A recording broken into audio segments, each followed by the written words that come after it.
Hello guys, hi this is Yogi Sharma. Welcome to tech guru. ये हमारी दूसरी वीडियो है जो कि पहली वीडियो में मैंने आपको बताया था कि कैसे हम सेटअप करते हैं कोऑर्डिनेटर का, कैसे कैसे हमें इंस्टॉलेशन जो हमारी होनी है वो इंस्टॉलेशन जो करते हैं, जो रिक्वायर्ड टूल्स जो होते हैं उनके बारे में मैंने आपको फर्स्ट वीडियो में बताया था। ये सेकंड वीडियो में मैंने आपको फर्स्ट वीडियो में बताया था कि सेकंड वीडियो में मैं आपको बताऊंगा कि कैसे कैसे हम कोऑर्डिनेटर की वर्क करते हैं, कैसे कोडिंग करते हैं, कि क्या क्या चीज़ें हमारी कोऑर्डिनेटर के अंदर होती हैं। तो चलिए स्टार्ट करते हैं। तो उसके लिए आपको सबसे पहले MVC आपको आर्किटेक्चर पढ़ना होगा और उसको थोड़ा सा समझना होगा कि कैसे कैसे हम MVC आर्किटेक्चर पे वर्क करते हैं। तो मैंने आपको पहले भी बताया कि आपको अगर लोकल मशीन पर आपको सर्वर पे लोकल पे आपको अपना प्रोजेक्ट रन करना है तो उसके लिए जैम्प आपको, जो मैंने इंस्टॉल करवाया था आपके सिस्टम में, जैम्प आपको स्टार्ट रखना है। जैम्प स्टार्ट यहाँ से हो गया, ठीक है। फिर उसके बाद आप अपना प्रोजेक्ट जो है रन कर लीजिएगा, ठीक है। लोकल होस्ट, जैसे मैंने आपको बताया था लोकल होस्ट, उसके बाद आपके प्रोजेक्ट का नाम। यहाँ तक की स्क्रीन आपकी फर्स्ट वीडियो में आपकी हो चुकी थी। उसके बाद फिर मैंने आपको बताया था कि काम कैसे करते हैं। तो काम करने के लिए आपका जो प्रोजेक्ट है वो इस तरीके के आपका दिखेगा। बाहर आपके 3 फोल्डर दिखेंगे, application, system end user guide. बाकी की जो फाइल्स दिख रही हैं इनको आप डिलीट मत करिएगा, ठीक है। फाइल्स से आप छेड़खानी ना करें, क्योंकि फाइल अगर कोई भी डिलीट हुई तो जो आपका सेटअप है वो बिगड़ जाएगा, ठीक है। तो उसके बाद हम MVC के बारे में बात करते हैं। तो MVC का मतलब है मॉडल व्यू कंट्रोलर, ठीक है, जो कि आपके एप्लीकेशन वाले फोल्डर के अंदर आपको मिलेंगे। मॉडल यानी कि मॉडल्स में हम क्या करते हैं, जो हमारी डेटाबेस की जितने भी एक्शंस परफॉर्म होते हैं उनको हम मॉडल्स के अंदर यूज़ करते हैं, as like insert, update and delete.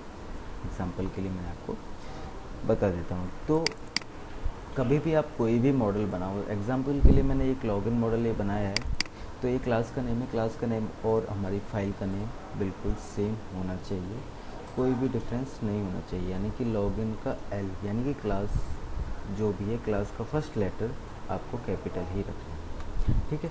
इसको हम सेव कर देते हैं। सेव के लिए लोकेशन आप चेक कर लेना, लोकेशन आपकी यही होनी चाहिए जहाँ आपको जो फाइल है वो सेव करानी, यानी कि मॉडल की हमारी फाइल है तो हम एप्लीकेशन के अंदर मॉडल्स के अंदर हम जाके इसको सेव करा दें। क्लास का नाम login.php, ठीक है। ये हमारा मॉडल जो है क्रिएट किया है हमने नया, क्योंकि मॉडल हमारा ऑलरेडी कोई क्रिएट नहीं आता, हमारे पास सिर्फ एक कंट्रोलर क्रिएट होके आता है ऑलरेडी, जो बाय डिफ़ॉल्ट जो आता है वो एक कंट्रोलर क्रिएट होके आता है और एक व्यू फाइल जो है वो क्रिएट होके आता है, ठीक है। तो मॉडल बनाने के लिए यानी कि क्लास का नेम आपका जो भी फाइल का नेम रहेगा सेम आपका क्लास का नेम रहेगा। उसके बाद आपको CI_मॉडल यानी कि CI में हम मॉडल को एक्सटेंड कर रहे हैं, ठीक। ये चीज़ आपको यहाँ तक क्लियर हो चुकी होगी। बाकी अब थोड़ा सा पढ़ोगे तो उसमें और थोड़ा सा अच्छे से आपको क्लियर हो जाएगा। उसके बाद आते हैं व्यू पे आते हैं, ठीक है। मॉडल, व्यू और कंट्रोलर। व्यू में हमारे आपको जो फाइल मिलेगी ऑलरेडी, जो बनी हुई फाइल मिलेगी वो आपको welcome_message.php आपको मिलेगी, ठीक है, जो कि ये फर्स्ट स्क्रीन आपको दिख रही है, यानी कि ये आपकी वेलकम फाइल है जो आपको मिलेगी। ये आपका व्यू हो गया, ठीक है। व्यू में आपको HTML, CSS, बूटस्ट्रैप, जावास्क्रिप्ट जो भी आप यूज़ करना चाहो वो आप यहाँ पे यूज़ कर सकते हो, ठीक है। इसके बाद आते हैं कंट्रोलर पे। कंट्रोलर में भी आपको बाय डिफ़ॉल्ट एक फ़ाइल आपको मिलेगी, जो बनी हुई मिलेगी। ये मैंने बनाया है फंक्शन, आपको ये बाय डिफ़ॉल्ट फंक्शन मिलेगा इंडेक्स, जो कि हमारा कॉल करता है welcome_message, यानी कि हमारे व्यू को लोड कराता है। व्यू फंक्शन हमारा बाय डिफ़ॉल्ट होता है, ठीक है, जो कि यहाँ का एक कोऑर्डिनेटर का बाय डिफ़ॉल्ट फंक्शन है व्यू, जो आपको हमारी HTML फाइल को कॉल कराता है। इसके अंदर हमारा पाथ होता है, जो भी हमारा लोकल होस्ट के बाद में जो हमारे फोल्डर बने हुए हैं एप्लीकेशन के अंदर, व्यू का जो पाथ है वो यहाँ पर सेट होता है ऑलरेडी, जिसकी वजह से हमें डायरेक्टली हम हमारा जो भी HTML का जो कोड है वो डायरेक्ट कॉल हो जाता है। HTML की फाइल जो हमारी डायरेक्ट वो कॉल हो जाती है व्यू के अंदर, हमारा ओनली पेज का नेम डालने से। .php एक्सटेंशन की यहाँ पर ज़रूरत नहीं है डालने की, ठीक है। तो ये हुई कंट्रोलर की बात। कंट्रोलर में हम क्या करते हैं, व्यू कॉल कराते हैं और मॉडल को लोड कराते हैं। मॉडल लोड कराना मैं तब बताऊंगा जब आपका डेटाबेस का इंटरेक्शन होगा तब, यानी कि आप लॉगिन करोगे या रजिस्टर करोगे या कोई डाटा गेट करोगे या पोस्ट करोगे, उस टाइम पे आपका मॉडल जो है वो परफॉर्म आपका होगा। ठीक है, ये मैंने एक फंक्शन नया बनाया था। फंक्शन बनाने का यही टेक्निक है, आपको पब्लिक फंक्शन का नेम, उसके अंदर आपको जो लोड कराना है पेज उसका नेम। ठीक है, तो ये हुई कंट्रोलर की बात। कंट्रोलर में आपका व्यू कॉल हो चुका है। यहाँ पर जैसे भी फंक्शन का नाम डालोगे आपका व्यू कॉल हो जाएगा। उसके बाद आते हैं कंट्रोलर हो गया, मॉडल हो गया, व्यू हो गया आपका। तो ये जो डायरेक्ट आपका कॉल हो रहा है, ये प्रोजेक्ट के नाम से डायरेक्ट जो कॉल हो रहा है इंडेक्स, ये आपका राउट फाइल में होता है। राउट यानी कि राउट आपका मिलेगा कॉन्फ़िगर फोल्डर के अंदर, route.php। routes.php में अगर आप जाओगे तो डिफ़ॉल्ट अंडरस्कोर कंट्रोलर आपको मिलेगा, उसके अंदर आपको कंट्रोलर का नेम मिलेगा। कंट्रोलर का नेम आपका जो है welcome.php। तो हम एक्सटेंशन को कहीं यूज़ नहीं करते हैं, डायरेक्ट जो हमारा क्लास नेम होता है और जो कंट्रोलर का नेम होता है उसको हम यूज़ करते हैं। ठीक है, तो यानी कि ये वेलकम को कॉल करा रहा है डिफ़ॉल्ट कंट्रोलर में। डिफ़ॉल्ट कंट्रोलर में वेलकम को कॉल कराने का मतलब है ये हमारा जो कंट्रोलर है वो कॉल हो रहा है। ठीक है, डिफ़ॉल्ट कंट्रोलर कॉल होने का मतलब है जो हमारे डिफ़ॉल्ट कंट्रोलर के अंदर जो भी इंडेक्स हमारा फंक्शन बना हुआ होगा डायरेक्ट वही कॉल होगा। यानी कि अगर हमको अनदर कोई फंक्शन कॉल कराना है, यानी कि रजिस्टर कॉल कराना है, तो रजिस्टर के लिए आपको वेलकम, उसके बाद आपका रजिस्टर यानी कि फंक्शन नेम। तो ये आपका पहले ये कंट्रोलर नेम, ये फंक्शन नेम, इसको हमने सॉर्टर कर दिया है। यानी कि अगर हम ये इसके बाद रजिस्टर कॉल कराएंगे, यहाँ पर रजिस्टर आप डालेंगे तो आपका जो रजिस्टर वाला है कंट्रोलर है वो आपका कॉल हो जाएगा। अभी कॉल नहीं होगा क्योंकि अभी मैंने htaccess फाइल नहीं डाली है। htaccess फाइल आपकी बहुत ज़रूरी है, तो बिना htaccess फाइल के आप इसको यूज़ नहीं करते हैं, यूज़ नहीं कर सकते हैं। ठीक है, तो htaccess फाइल मैं आपको बता दूंगा कि कहाँ से उठा के आपको डालनी है। .htaccess फाइल होती है जो कि आपको डालनी है। अभी जब हम काम करेंगे, रीराउट करेंगे, तब आपको वो चीज़ बताएंगे। अभी मैं ओवरव्यू दे रहा हूँ कि कैसे कैसे आपको मैनेज करना है सारा कुछ। ठीक है, तो यहाँ पर जो ऑटो लोड वाली फाइल है, सॉरी, आप आएंगे ऑटो लोड वाली फाइल में, तो ऑटो लोड वाली फाइल में आपको काफ़ी सारी चीज़ें मिलेंगी, यानी कि हेल्पर्स मिलेंगे, लाइब्रेरीज मिलेंगी, ड्राइवर्स मिलेंगे। इनमें हमको जो भी हमारी लाइब्रेरीज़ अगर हम यूज़ कर रहे हैं तो लाइब्रेरीज़, हमको लाइब्रेरी का नाम डालना पड़ेगा यहाँ पर। अगर हम हेल्पर को यूज़ कर रहे हैं तो हेल्पर का नाम डालना पड़ेगा। हेल्पर में अभी आपको बताऊंगा कि कौन से यूज़ करते हैं। मॉडल जब हम लोड कराते हैं तो हम एवरी कंट्रोलर में मॉडल न लोड कराकर हम यहाँ पर मॉडल का नाम दे देंगे, तो वो मॉडल हम किसी भी कंट्रोलर में डायरेक्ट जाके कॉल करा सकते हैं, उसको लोड कराने की ज़रूरत नहीं पड़ेगी।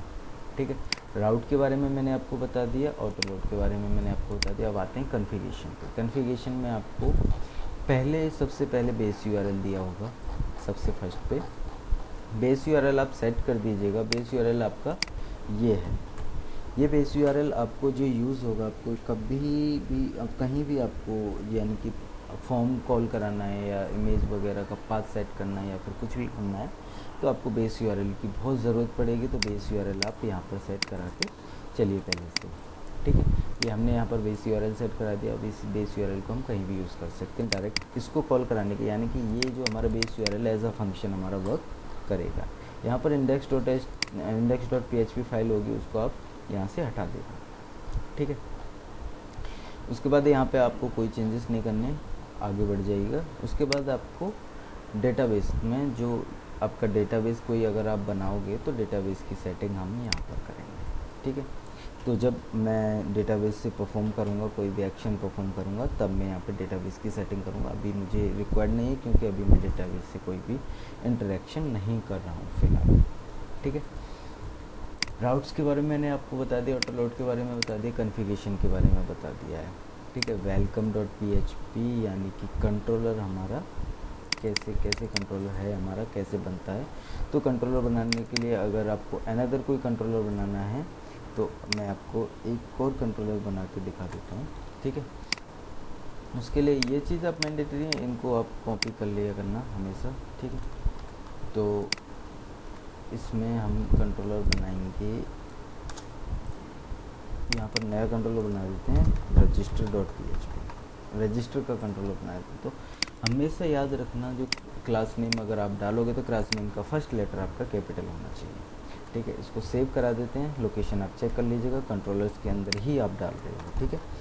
रजिस्टर सेम मैंने आपको बताया था, सेम ही आपको नेम डालना है, क्लास नेम जो डाला है वही सेम नाम आपको डालना है आपकी फाइल का एक्सटेंशन .php के साथ, ठीक है। ये आपका जो कंट्रोलर बन गया रजिस्टर, ये नया आपको कंट्रोलर बन गया। मतलब ऐसे ही आप कंट्रोलर बना सकते हो, सेम एज इट इज़। आप यहाँ पर आपको मैंने ये बना के दिया है, यहाँ पर बना हुआ नहीं आता है, तो आप चेक कर लीजिएगा। क्लास लॉगिन जो क्लास आप डाल रहे हो सेम फाइल का नेम डालना है विद एक्सटेंशन के साथ, ठीक है। उसके बाद आपको सिर्फ यही पेज मिलेगा। अनदर आपको पेज बनाना है तो कोई भी बना सकते हो, इसमें कोई मैंडेटरी नहीं है कि आपको क्लास जो आपका फाइल का नेम है फर्स्ट लेटर उसका कैपिटल रखना है, स्मॉल रखना है, ठीक है। तो आप स्मॉल रख सकते हो उसको, ऐसी कोई बड़ी बात नहीं है। तो यहाँ तक मैंने आपको जो बताया है कि कैसे कैसे हम काम वर्क स्टार्ट करेंगे, तो MVC फॉलो करना बहुत ज़रूरी है। तो MVC के साथ ही चलना, वैसे भी अगर आप चाहो तो आप अपने मॉडल की जो भी एक्शन है वो आप कंट्रोलर में भी परफॉर्म करा सकते हो, but it's not a good way. तो MVC स्ट्रक्चर हमेशा फॉलो करके चलिए, मॉडल, व्यू और कंट्रोलर। इसमें आपको और थोड़ी सी आसानी होगी कि हमने मॉडल के जो भी ऑपरेशन है आप उसको एक ऐसा फंक्शन स्ट्रक्चर आप क्रिएट कर सकते हो कि रीयूजेबल फंक्शन आप स्ट्रक्चर क्रिएट कर सकते हो, उसको आप बार बार उसको यूज़ भी कर सकते हो, ठीक है। तो यहाँ तक जो मैंने आपको बताया वो लगभग आपको समझ में आ गया होगा।